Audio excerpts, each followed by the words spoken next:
Peter Delpenny here with USA captain Saurabh Netravalkar and all-rounder Nisarg Patel after a very, very dominant 98-run win over the UAE. Congratulations. Thank you. 3-0 on the tour now. Start off with you, captain. How does it feel? Yeah, I feel proud of everybody. You know, our hard work is paying off. We are bonding well as a unit. All guys are putting their hands up at crucial moments and taking the responsibility, and they're holding their nerve in crucial moments. It's a proud feeling, but still a long way to go, but it's a proud feeling. On that point about crucial moments, I'll come to you, Nisarg. The team was in a very good position at 140 for 5 at the drinks break, last drinks break, and then Aaron Jones got out 5 balls after drinks. You came in, and at times over your career, you've struggled for some consistency at times, getting set and not just getting set, but continuing on. When here, a very dicey situation, and you come in with 40 to help stretch out the innings and get to a defendable total in a very, again, a situation that could have gone either way. Having gone through so many experiences where you've been in and out, shuffled around the order, been not really in a settled position, what are the things you've learned over those experiences that you were able to apply to this situation today to allow you to get some measure of success? I think I'm not, the big thing is coming back into the team is I've blanked out thinking about what position I'm playing in, whether it's 5, 6, 7. I'm preparing myself to play those last 15-20 overs in the training sessions or mentally.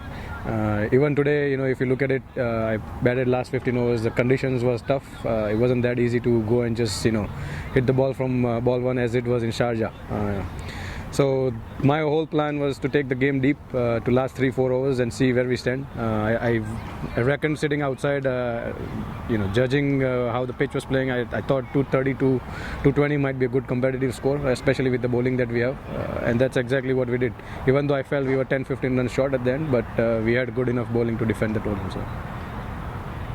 So you coming in at the end as well, we saw it in Sharjah as well, just batting very intelligently, not panicking in that kind of situation where other teams at times, whether it's other teams on the opposition or even some USA teams, have tried to swing out too early. We saw you push singles up until the final over in Sharjah, where you then hit the 2 4s and the 6, and again today, just very patiently pushing those singles to stretch the innings out. Again, similar question, what have you learned from those previous experiences that enabled you to just stay calm in this kind of situation again today? Yeah, I mean, it's a clear performance plan that we have. We don't want to waste any ball. We want to make use of all the 300 balls that we get. And that's what I reckoned when I think Nisi was batting with me. So we reckoned that last 2 wickets, so let's take it deep till the last 2 or 3 overs. And then we'll see what, because that Junaid guy was bowling well. He was getting a little bit of reverse swing. And he got done in the 47th over, so we thought that they have to bowl a new bowler at that time. So 2-3 overs, you never know. If you take it to the death, last 5-6 balls, you might get 2-3 boundaries. It didn't happen, but you never know. It happened in the last game. But yeah, I mean, full credit to them for the way they started with the ball, though 4 overs for 4 runs. But it's good we stuck around. AJ played a great knock, and well supported by the other batsmen, Dutchy and then Nisi. So it's a good all-round team performance. So good recovery, I would say. There was a really good batting partnership between Akshay and Aaron Jones, and then also something that doesn't get talked up enough at times, bowling partnerships. The bowling partnership that you had with Cameron Stevenson was incredible, reducing them to 32 for 5. The ability for you to bowl pressure at one end and then not only results in wickets for yourself, but Cameron, you've been so consistent on this tour, so consistent going back to Trinidad as well. Is there anything that you worked on from Bermuda, where you struggled at times in Bermuda, from that tour, that has allowed you to kind of bounce back and regain that rhythm that you didn't have back in August? I think working with James, I think we've created a good kind of a performance plan where when we are bowling, we bowl in tandem. We identify who is looking to attack and who is looking to bowl the dot balls. In the start, at times both are attacking, but we usually start the over well and end off the over well to your partner. So if you bowl your last 2 balls dot balls and the first 2 balls dot balls, it's hands off the over well to your partner.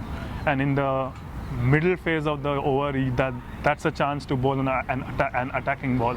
So I mean, those kind of strategies were in the a middle, say Nosh is bowling a tight line, I can afford to attack from the other end with Rusty or Cameron. So that has been the ploy. So it's our performance plans have been effective, and I'm glad the bowlers are implementing them. Nisarg, coming back to you, this has been a very settled team.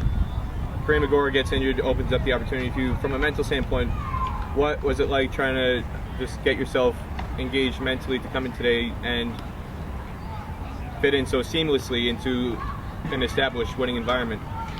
Look, it wasn't much different. I mean, I've been batting well even in last Najiko Super 50, even though I haven't got big scores, but I've been batting well, feeling well. I've been working hard in the nets. Didn't really have anything specific to just coming in and doing something different. It was just taking in one game at a time and just doing what I did, while batting in Super 50 and just training.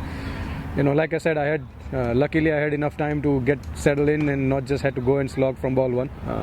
That helped. At the same time, like I said, we had clear plans what we wanted to achieve in 50th over, and I think we managed to achieve at the end. So. On Cameron Stevenson, as somebody who's new coming into the team, somebody you'll face in the nets regularly, he's been a very challenging player to match up against for the opposition. When you're facing up to him in the nets or when you're observing him in the field, what stands out to you most about his game that makes him such a dynamic player coming into this USA squad? Look, for me personally, if you're asking me how do I prepare and how do I face him or any fast bowlers in the nets, what I particularly try and do is judge the pace. That's what I want to get settled because when I go out in the middle, these pitches are similar to what we have in the nets out there. So that's what I try and do, get in line and try and adjust to the pace of the wicket. And then once you go out there, the spirit and the mindset is completely different in the game instead of what you have in the nets. So, that's what I particularly do. I mean, going back to your question, I still haven't faced Cameron yet in the nets. Faced other bowlers, but just a general point of view, that's what I try and achieve when I go in the nets or prepare myself. But he's faced Bird though in the nets. But let me take it to you. I mean, as a captain, what does Cameron bring that's different that makes him such an X factor for the USA? I think he's an all-round cricketer. He's a top athlete who has that enthusiasm and that the killer instinct. What you say? He wants to go hard. He's a fast bowler, a typical fast bowler who wants to bowl fast. He wants to hit the head-high bouncers, and I love to see that when he does that. So it's a great feeling to watch him bowl. And I think going back to your point, I think it makes it easy for a batsman to, when you faced him, somebody like him in the nets, and you go and face somebody else in the game, it makes it easy for you as a batsman because you prepared yourself and you face somebody with that pace and bounce and the skiddiness that he brings in his bowling. So it prepares you well, when you go and bat in the middle. So it helps as a batsman. What's the number one thing it will take for you guys to finish this tour 4-0? I think obviously Scotland is one of the top associate teams and they're going to come hard at us next game. So even we have to work harder and come up with a better game plan. So we have to be on our toes. Margin of error will be very less. We have to be switched on and give our 100%. That's all.